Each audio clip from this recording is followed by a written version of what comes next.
Assalamualaikum warahmatullahi wabarakatuh. Di sini Bapak akan menjelaskan buku kelas 11 ilmu hadis.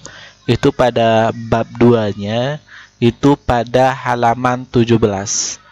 Ya, kalau halaman setiap slide yang ada di video YouTube ini halamannya Bapak kasih halamannya. Halaman ini disesuaikan dengan halaman buku.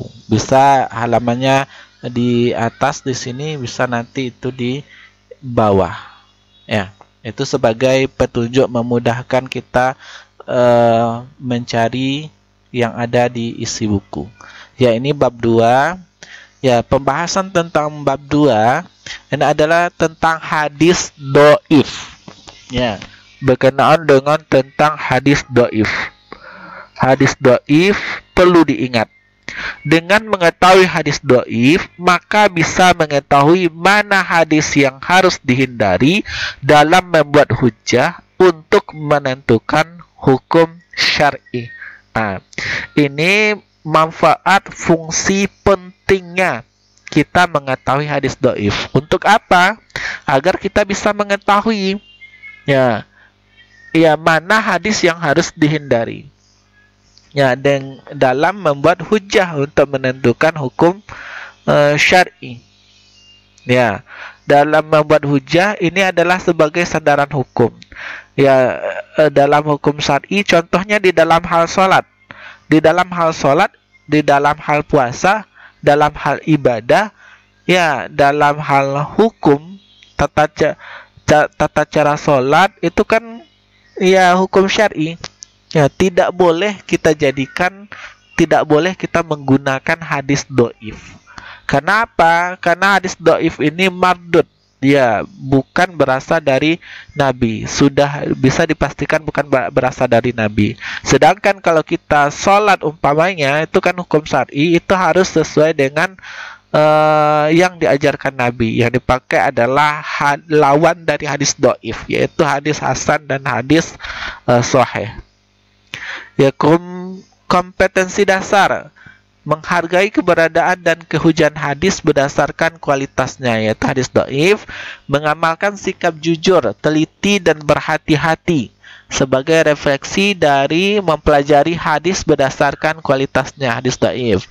Menganalisis hadis berdasarkan kualitasnya, hadis dhaif, macam-macam contoh dan kehujahannya. Ya, menyajikan hasil analisis terhadap hadis berdasarkan kualitasnya, hadis dhaif, macam-macam contoh dan kehujahannya. Ya, peta konsep di sini hadis dhaif. Hadis dhaif itu dibagi menjadi 2.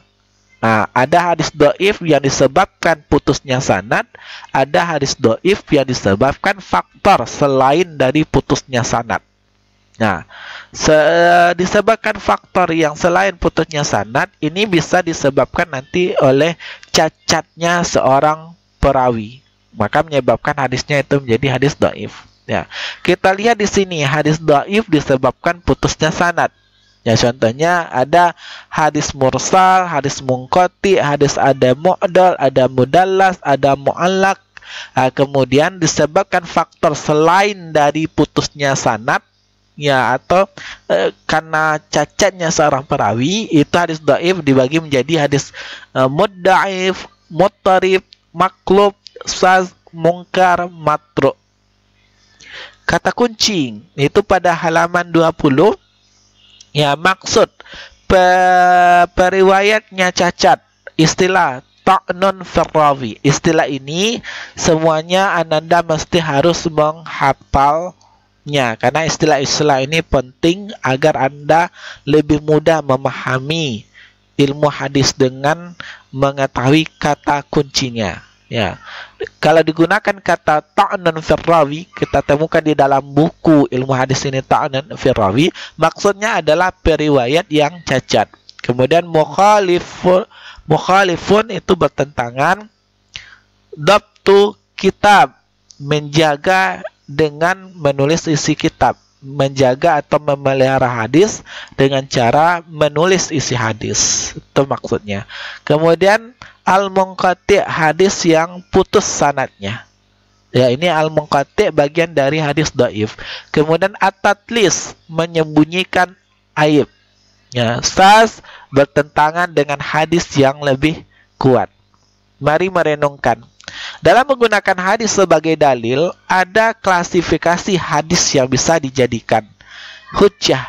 Nah, klasifikasi maksudnya ada pengelompokan hadis, yang mana pengelompokan hadis ini bisa dijadikan hujjah untuk menentukan masalah akidah dan keimanan, halal haram, dan ada yang hanya bisa dijadikan sebagai dalil untuk anjuran melakukan hal-hal yang sunnah.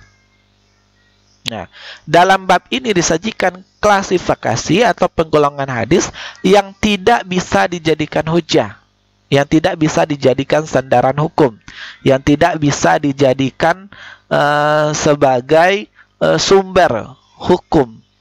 Ya, yaitu hadis dhaif. Ya, hadis lemah, hadis mardud, hadis yang bukan berasal dari Nabi. Ini biasa dikenal dengan hadis dhaif. Ya. Selain itu, dalam bab ini juga disajikan hal-hal yang berhubungan dengan hadis dhaif, seperti sebab-sebabnya dan macam-macamnya. Mari mengamati halaman 21. Perhatikan gambar berikut. Pendapat siapa kira-kira yang akan kita ikuti apabila sama-sama menyampaikan hukum syariat? Ada seorang kiai menyampaikan hukum syariat, ada orang yang bekerja di kantor kan menyampaikan hukum syariat. Ya, kira-kira ya dalam penalaran kita siapa yang kita ikuti? Dan apa alasannya kenapa kita harus mengikuti si A atau si B-nya? Nah, ini maksudnya adalah mari mengamati, mengeksplorasi. Ya, mari bertanya. Ya, ada beberapa pertanyaan yang perlu Anda gali. Buatlah pertanyaan-pertanyaan dengan menggunakan bentuk kata seperti bagaimana, apakah, mengapa, sebutkan, dan lain-lain contoh. Ini kalau dalam bahasa Indonesia ini menggunakan 5W 1H. Ya, bagaimana, apa, mengapa. Nah, ini kan kita diperintahkan di sini menganalisa. Ya, menganalisa. Ya, contohnya kita menggunakan kata apakah pengertian dari hadis dhaif? Ya, apa manfaat mengetahui status hadis sebagai hadis dhaif? Kemudian 3, bagaimana tingkatan hadis dhaif? Kemudian 4, apa pengaruh pembawa hadis dengan status hadis? Kemudian halaman 22 itu mari memahami. Untuk lebih jelas, mari kita menggali pengetahuan dengan mengikuti sajian berikut.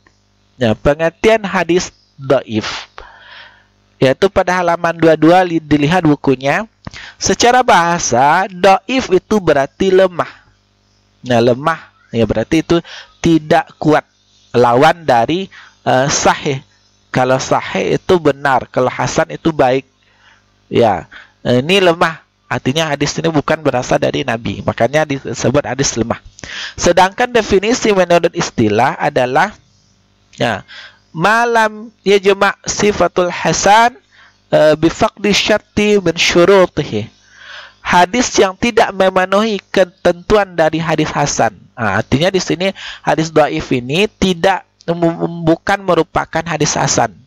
Tidak hadis hasan, karena tidak memenuhi satu syarat dari syarat-syaratnya hadis hasan. Nah, kenapa tidak hadis dhaif ini tidak termasuk hadis hasan? Alasannya karena hadis dhaif ini ya tidak memenuhi satu syarat dari syarat hadis hasan. Begitu juga kita nanti bisa memahami bahwasanya hadis dhaif ini hadis yang tidak memenuhi ketentuan hadis sahih, karena tidak memenuhi satu syarat dari syarat-syaratnya hadis sahih. Apa saja syarat hadis sahih? Contohnya, kalau kita lihat terputusnya sanad, ya bersambungnya sanad, berarti kalau sanadnya terputus, ya berarti hadis dhaif. Kalau hadisnya tersambung, berarti hadis sahih.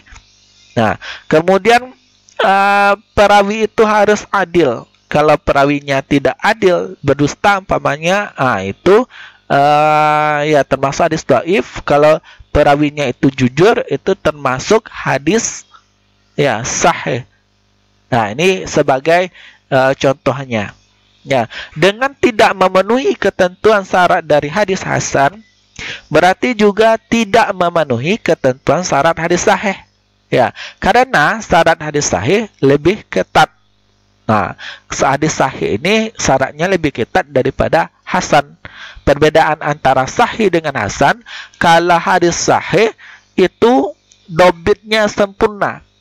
Nah, seorang perawi dalam memelihara hadis, baik dari sisi hafalan atau dari segi tulisan, itu sempurna, pemeliharaannya sempurna, dobitnya. Sedangkan kalau hasan ini kurang sempurna.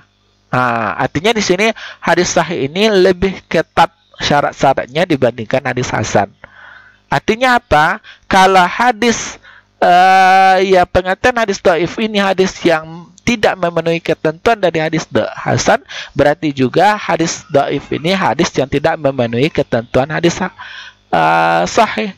Nah, seperti itu penalarannya, logikanya. Kemudian contoh dari hadis dhaif. Nah, ini contoh dari hadis dhaif. Ya, langsung kepada artinya. Ya, berwuduk. Ya, berwuduk dengan mengusap dua kaos kaki. Rasulullah SAW berwuduk. Nah, kita bayangkan berwuduk ya dengan mengusap dua kaos kaki, mengusap dua kaki. Dan kedua sandalnya. Nah, ketika Nabi berwudu, Nabi mengusap kaos kakinya, Nabi mengusap sandalnya. Ya. Dan hal ini ternyata setelah diteliti, hadis yang seperti ini adalah hadis dhaif. Ya, karena hanya diriwayatkan oleh jalur Abi Qais Al-Audi, sedangkan Abu Qais Al-Audi merupakan perawi yang dhaif. Ya, periwayat hadis yang dhaif. Ya, karena perawinya dhaif, otomatis hadisnya itu juga dhaif. Kita harus mengenal bahwasanya kalau di dalam hadis itu ada sanad dan ada matan. Kalau matannya sahih umpamanya, ya kalau sanadnya dhaif, ya tetap hasil hadisnya itu dhaif. Artinya hadis, kalau sanad dan matan hadis itu keduanya harus sama-sama sahih, baru menghasilkan hadis yang sahih. Ya, kalau salah satunya dhaif, ya otomatis hadisnya itu dikatakan hadis dhaif. Seperti contoh di sini, yang dhaifnya adalah dari segi dijelaskan di sini ini dari segi sanadnya. Nah, berarti hadis ini dhaif. Ya, sebab-sebab hadis dhaif. Ya, kita harus mengetahui ya kenapa hadis itu bisa menjadi lemah, tentu ada sebab-sebabnya. Ya, makanya di sini ada sebab-sebab hadis dhaif. Ya, hadis dhaif itu sanadnya tidak bersambung. Nah, ini yang Bapak sampaikan tadi. Kalau hadis sahih, ya sanadnya itu bersambung. Kalau seandainya tidak bersambung, sanadnya tidak bersambung atau munqati', berarti hadis ini adalah merupakan sebab-sebab hadis dhaif. Ya, karena ada kenapa sanadnya tidak bersambung? Ini kan pertanyaan juga. Ya, alasannya karena ada beberapa periwayat yang tidak saling bertemu. Ya, dan dengan pemberi informasi. Ya, bisa jadi antara guru dengan murid itu tidak ada bertemu, otomatis ya sanad hadisnya tidak bersambung. Dengan ada Rasulullah, sahabat, tabi'in, tabi'in, Syahrawi, sampai hadis dibukukan oleh Imam Bukhari umpamanya. Ya, kalau seandainya Rasulullah bertemu dengan sahabat, sedangkan sahabat langsung hadisnya ke tabi'in tanpa ada perantara dengan tabi'in, ya otomatis hadisnya terputus. Ya, makanya kalau dalam sanad hadis harus ada hubungan antara guru dengan murid. Nah, kemudian B, adanya cacat pada periwayat baik pada aspek sifat adil atau kekuatan menjaga hadis dengan hafalan atau tulisannya. Ya, kalau kita lihat hadis sahih itu perawinya itu harus dobit. Seandainya perawinya tidak dobit dan tidak adil, ya, karena kan syarat hadis sahih dan hadis hasan, kalau kita lihat perawinya harus adil, perawinya harus dobit. Ya, dobit maksudnya harus sempurna memelihara hadis baik dari segi hafalan atau tulisan. Kalau seandainya adilnya itu cacat, ya, kita lihat sifat adilnya itu ternyata itu cacat, ya, maka hadisnya itu akan menjadi hadis dhaif. Yang kemudian kalau ya dari segi dobitnya, ini maksudnya, ini yang dimaksud dengan dobit. Dobit di sini dipahami kekuatan menjaga hadis dengan hafalan atau tulisan, atau dikenal dengan dobit. Kalau tidak bisa menjaga hadis dari segi hafalan dan tulisan, ya, maka hadisnya itu hadis dhaif. Ya, ini makanya ini dimaksudnya kalau ada cacat baik dari sisi adil atau dari sisi dobitnya. Ya. Kemudian, ya, sebab-sebab hadis dhaif yang lain adalah bertentangan dengan riwayat yang diriwayatkan oleh rijal al-hadis yang lebih thiqah. Ya, artinya bertentangan dengan riwayat hadis yang perawinya yang lebih thiqah. Artinya antara sesama perawi hadis itu tidak boleh ya bertentangan antara perawi hadis yang satu dengan perawi hadis yang lebih thiqah. Seandainya isi hadis yang diriwayatkan oleh perawi yang lebih thiqah bertentangan dengan hadis perawi hadis yang lainnya, ya, maka ya perawi hadis itu tidak terima. Ya, kita Bapak contohkan langsung di sini. Contoh Abi Qais Al-Audi ini kan perawi yang dhaif, yang isi yang diriwayatkannya ya bertentangan dengan hadis secara umum. Ya, karena di dalam hadis sahih itu tidak ada Nabi itu berwudu mengusap kaos kaki dan kedua sandal. Di hadis yang lebih sahih diriwayatkan oleh perawi yang lebih sahih atau perawi Bukhari umpamanya, ya, Nabi itu tidak berwudu, tidak mengusap kaki dan tidak mengusap kedua sandalnya. Artinya isi hadis yang diriwayatkan Abi Qais ini bertentangan dengan perawi yang lebih thiqah, bertentangan dengan perawi yang lebih thiqah. Makanya hadis ini menyebabkan hadisnya menjadi hadis yang dhaif. Kemudian yang terdapat cacat yang samar yang dapat merusak kesahihan hadis, seperti kata-katanya tidak mungkin diucapkan oleh Nabi Sallallahu Alaihi Wasallam. Ya, maksudnya adalah tidak ada terdapatnya ilat, ya, ilat cacat-cacat yang tersembunyi. Jika ditemukan cacat-cacat yang tersembunyi, ya, makanya hadisnya itu adalah hadis yang hadis yang dhaif. Ya, itu kemudian di sini ada macam-macam hadis dhaif. Macam-macam hadis dhaif itu banyak sekali. Ya, nanti kita akan bahas. Tanda hadis dhaif: sanadnya terputus dan tidak tersambung kepada Nabi. Ya, seperti contoh di sini ada Muhammad, ada sahabat, ada yang di sini terputus. Ini contoh terputus dari Muhammad langsung ke tabi'in tanpa melalui sahabat. Padahal tabi'in ini tidak bertemu dengan Nabi. Maka ini yang dinamakan terputus sanadnya. Ya, sanadnya itu terputus. Ya, sanadnya terputus dan tidak tersambung kepada Nabi Muhammad. Ini contohnya. Tidak tersambung kepada Muhammad. Ya, karena di sini terputus dari Muhammad langsung ke tabi'in. Padahal tabi'in ini tidak pernah bertemu dengan Nabi Muhammad. Nah, ini sanadnya terputus dan tidak bersambung kepada Nabi Muhammad.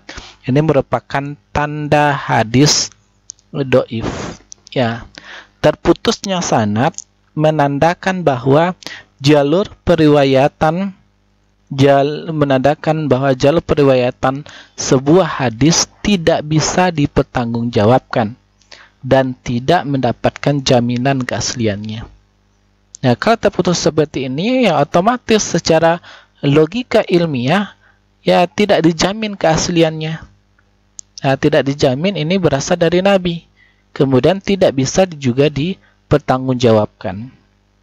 Kemudian tanda hadis dhaif yang kedua, itu si perawi hadis adalah orang yang fasik.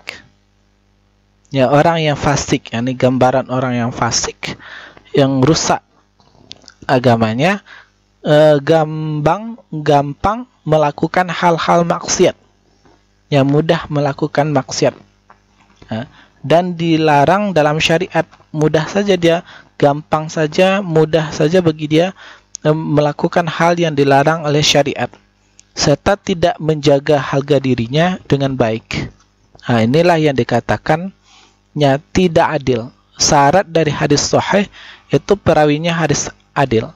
Kalau perawinya tidak adil, ya seperti contoh di sini, yang tidak adil itu fasik, gampang berbuat maksiat, gampang melakukan hal yang dilarang agama, dan tidak bisa menjaga harga diri tidak dengan baik, tidak bisa menjaga muruah, sering berbuat dosa, ya melakukan dosa besar umpamanya, ya makanya beriwayatnya tidak diterima, artinya tidak adil. Ya, karena syarat dari hadis sahih itu adil. Seandainya tidak adil, masuk kepada tanda hadis dhaif. Kemudian tanda yang ketiga, itu si perawi hadis memiliki hafalan yang lemah. Nah, ini gambarannya contoh di sini. Ya, si perawi hadis itu tidak dobit. Nah, maksud tidak dobit di sini, si perawi memiliki hafalan yang lemah. Ya, sehingga banyak sekali hal yang mereka lupakan. Nah, pelupa umpamanya, tidak dobit. Nah, berarti yang ini merupakan tanda hadis dhaif. Ya, kalau dobitnya sempurna, hadisnya sahih.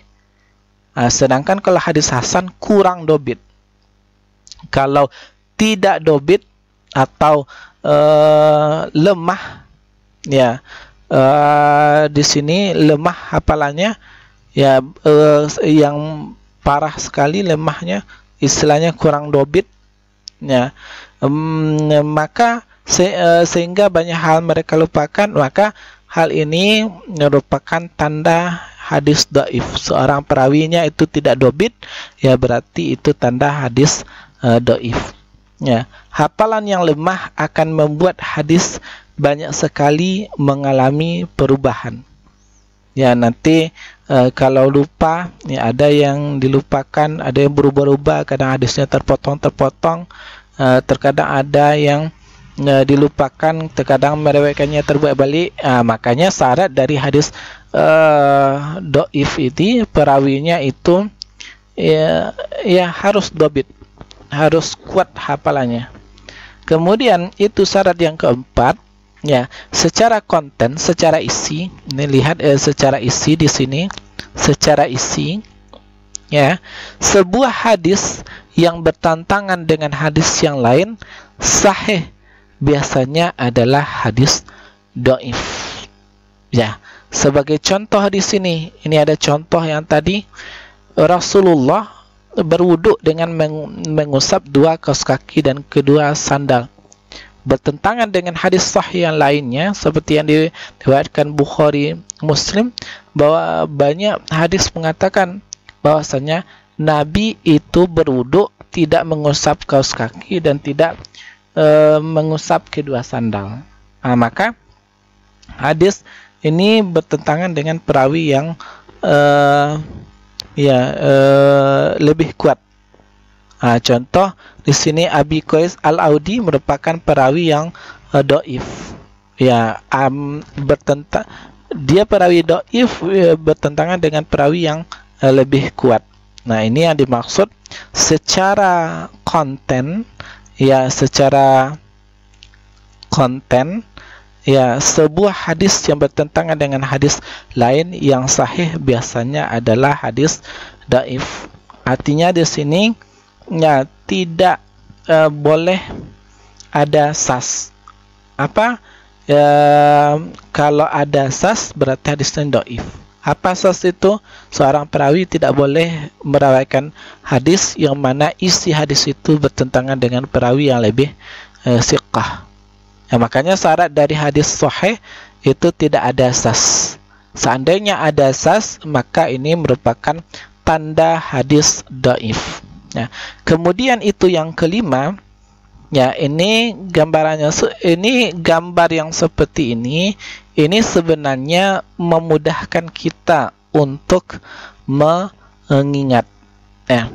Sebuah hadis menyimpan ilat, atau cacat samar yang terkandung atau cacat-cacat tersembunyi. Syarat dari hadis sahih itu tidak boleh ada ilat, penyakit, cacat-cacat tersembunyi. Seandainya terdapat cacat-cacat yang tersembunyi, baik itu pada sanad ataupun pada matanya, maka hadis itu merupakan hadis dhaif. Karena kalau ada ilat, cacat-cacat tersembunyi yang terdapat pada hadis baik pada sanad dan matanya, ini merupakan tanda hadis dhaif. Kemudian macam-macam hadis dhaif. Macam-macam hadis dhaif banyak sekali. Makanya di sini pembagian hadis dhaif itu kita membagi menjadi 2 sesi, karena Bapak lihat kalau langsung satu bab itu terlalu panjang videonya, maka dibagi menjadi 2 sesi pertemuan. Satu ulama membagi hadis dhaif menjadi 81. Ada yang mengatakan ada 49, itu berbeda-beda pendapat ulama. Ada yang menyatakan hadis dhaif itu terbagi menjadi 81, ada yang mengatakan hadis dhaif itu terbagi menjadi 49, dan ada juga yang mengatakan bahwa hadis dhaif itu terbagi menjadi 42. Dari banyaknya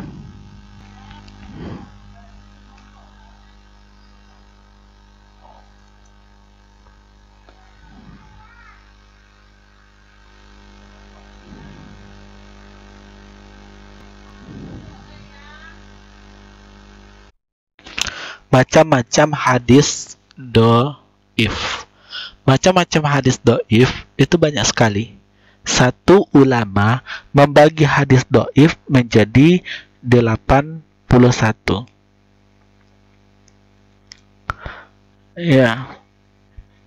Ada yang mengatakan 49, ada juga yang mengatakan 42. Ini perbedaan pendapat di kalangan ulama terkait dengan macam-macam pembagian hadis dhaif.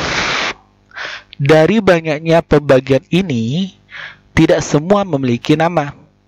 Maka dari itu perlu untuk diklasifikasikan, dikelompokkan lebih lanjut. Untuk mempermudah pembagiannya, ulama mengklasifikasikan hadis dhaif berdasarkan sebab kedhaifannya, yaitu disebabkan putusnya sanad dan yang disebabkan faktor lainnya. Faktor lainnya contohnya di sini karena cacatnya seorang perawi. Yang kita bahas di sini ini adalah hadis dhaif sebab terputusnya sanad. Kita di sini fokus terlebih dahulu, ya, karena tentang hadis dhaif itu sangat banyak pembahasannya. Maka kita membatasi pembahasan pembagian hadis dhaif itu sampai putusnya sanad.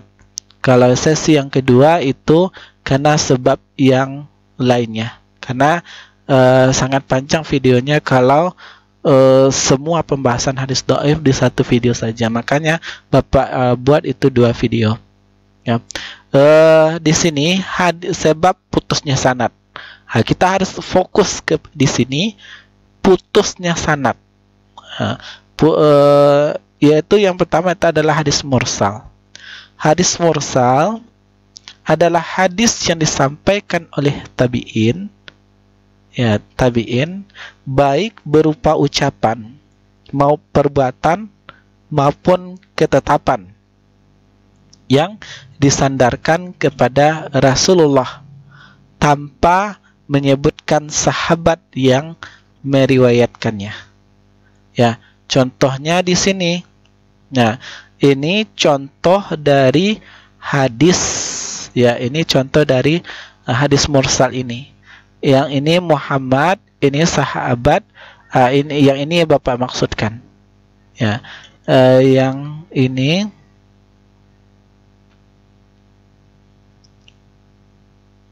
yang Bapak dari Muhammad, ya, ada yang namanya tabi'in.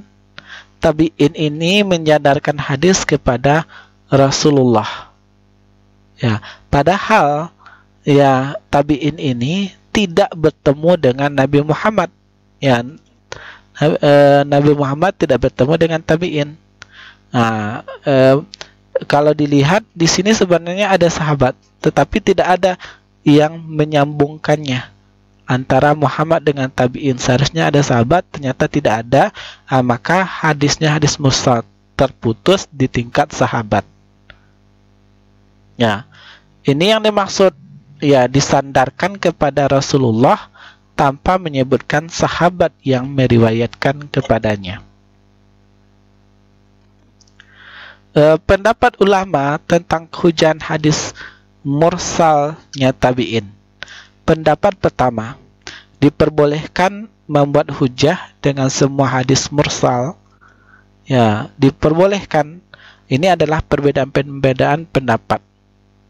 Nah, kalau memang yang secara umum, memang yang namanya hadis putus, baik itu putusnya sanad atau sebab yang lainnya, yang kalau namanya hadis dhaif, sudah menjadi kesepakatan ijma para ulama bahwasanya tidak bisa dijadikan hujjah sebagai dalil syariat.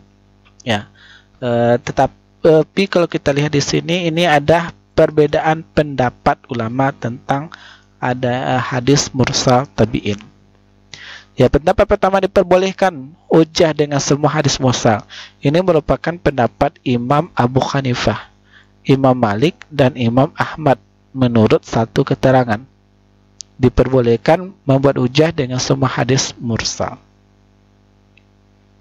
Pendapat yang kedua, ya, pendapat yang kedua di sini, diperbolehkan membuat hujjah dengan tidak diperbolehkan. Kalau tadi diperbolehkan, ya, kalau sekarang itu yang ke pendapat kedua, itu tidak diperbolehkan. Tidak diperbolehkan membuat hadis dengan hadis mursal secara mutlak. Nah, ini merupakan pendapat Imam Nawawi dan mayoritas ahli hadis dan Imam Syafi'i. Nah, kalau kita mengkaji pendapat mayoritas ahli hadis, ya, mereka jelas sepakat tidak memperbolehkan berhujjah, ya, dengan hadis mursal. Nah, kalau terputus di tingkat sahabat. Ya, pendapat ketiga, diperbolehkan membuat hujjah. Diperbolehkan membuat hujjah dengan hadis mursal dengan syarat hadis memiliki penguat. Penguat tersebut bisa berupa hadis yang sanadnya sambung. Ya. Hadis mursal diriwayatkan dari jalur lain. Ya. Hadis tersebut juga bisa dikuatkan dengan adanya sebagian sahabat atau banyaknya ulama yang mengamalkannya. Ya, yang pendapat ketiga ini ya dia boleh menjadikan hujjah hadis mursal, tapi dengan adanya syarat-syarat. Ya, dengan adanya syarat-syarat, apa syaratnya? Hadisnya memiliki penguat di jalur yang lainnya. Satu jalur umpamanya terputus, di jalur yang lainnya yaitu memiliki penguat. Ya. Dan penguat tersebut itu berupa hadis yang sanadnya bersambung. Hadis mursal yang diriwayatkan dari jalur lain, hadis tersebut juga bisa dikuatkan dengan adanya sebagian sahabat dan banyak ulama yang mengamalkan. Dengan syarat ini, kalau banyak ulama yang mengamalkan, di pendapat ketiga ini diperbolehkan membuat hujjah dengan hadis mursal. Kalau dikuatkan dengan sebagian sahabat, maka pendapat ketiga ini diperbolehkan membuat hadis dengan hadis mursal. Ya, contoh di sini Rasulullah bersabda, sesungguhnya penyakit demam panas berasal dari panasnya neraka jahanam. Hadis ini termasuk hadis mursal karena Atta merupakan tabi'in langsung menyandarkan hadis pada Rasulullah tanpa menyebutkan sahabat yang meriwayatkan. Nah, ini paham. Kemudian lanjut kepada hadis al-munqati'. Ya, di sini hadis al-munqati'. Hadis al-munqati' adalah hadis yang dalam sanadnya terdapat rawi yang tidak disebutkan atau tidak dijelaskan identitasnya. Nah, hadis yang sanadnya, ini hadis kita bayangkan ya, hadisnya dalam sanadnya terdapat rawi, tapi rawinya yang tidak disebutkan rawinya atau tidak dijelaskan identitasnya. Nah, contoh hadis, salah satu rawinya tidak disebutkan adalah hadis. Ya, dikasih contoh di sini supaya Ananda paham. Rasulullah bersabda, apabila kalian menjadikan Abu Bakar sebagai pemimpin, maka dia adalah orang yang kuat dan terpercaya. Dalam sanad hadis di atas, ada rawi yang tidak disebutkan dalam dua tempat. Ada rawi, ini catatannya, ada rawi yang tidak disebutkan dalam dua tempat, yaitu Abdul Razak tidak mendengar dari As-Sauri, akan tetapi mendengar dari An-Nu'man bin Abi Syaibah yang mendengar dari As-Sauri, dan As-Sauri tidak mendengar dari Abi Ishaq, tetapi dari mitranya Abi Ishaq. Nah, ini yang dimaksud dalam sanad hadis di atas, ada rawi yang tidak disebutkan dalam dua tempat. Nah, ya dipahami, ini sesuai dengan pengertian hadis munqati', bahwanya hadis yang dalam sanadnya terdapat rawi yang tidak disebutkan dan tidak jelas identitasnya. Kalau kita meneliti hadis, umpamanya kalau kita melihat sanad, ternyata ada rawinya tidak disebutkan atau ada rawinya yang tidak jelas identitasnya, berarti ini hadis munqati', bagian dari hadis dhaif. Kemudian itu adalah hadis mu'dal. Adalah hadis yang menggugurkan dua rawi atau lebih secara berurutan. Ya, gugur perawinya dua atau lebih. Nah, contoh dari Rasulullah, gugur sahabat, gugur tabi'in, langsung saja dari tabi'in, dari Rasulullah sampai tabi'in. Nah, ini yang dimaksud dua rawi, gugur terputusnya dua rawi atau lebih. Bisa dua, kalau lebih dari dua berarti itu 3, 4, 5. Ya, secara berurutan. Nah, jadi seperti ini, ada dari Rasulullah, sahabat, tabi'in, tabi'in, putus di tingkat sahabat, putus di tingkat tabi'in, dari Rasulullah sampai kepada tabi'in. Atau di sini dari Rasulullah ke sahabat, dari sahabat seharusnya kepada tabi'in atau kepada Sya'rawi, tetapi langsung kepada generasi dua generasi sesudahnya. Ya, artinya dua rawi atau lebih, ya, secara berurutan itu tidak ada lagi. Ya, contoh singkatnya tadi, tidak ada sahabat, tidak ada tabi'in, langsung saja dari Rasulullah ke tabi'at tabi'in.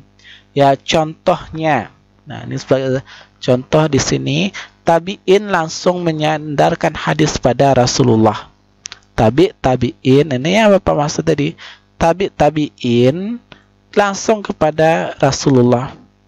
Seharusnya ada dua di sini, ada sahabat, ada tabi'in. Ini tidak ada. Dari tabi'in langsung saja kepada Rasulullah. Nah, ada dua rawi yang gugur di sini. Nah, satu sahabat, satu tabi'in. Nah, berarti ini adalah namanya adalah hadis al-mu'dal.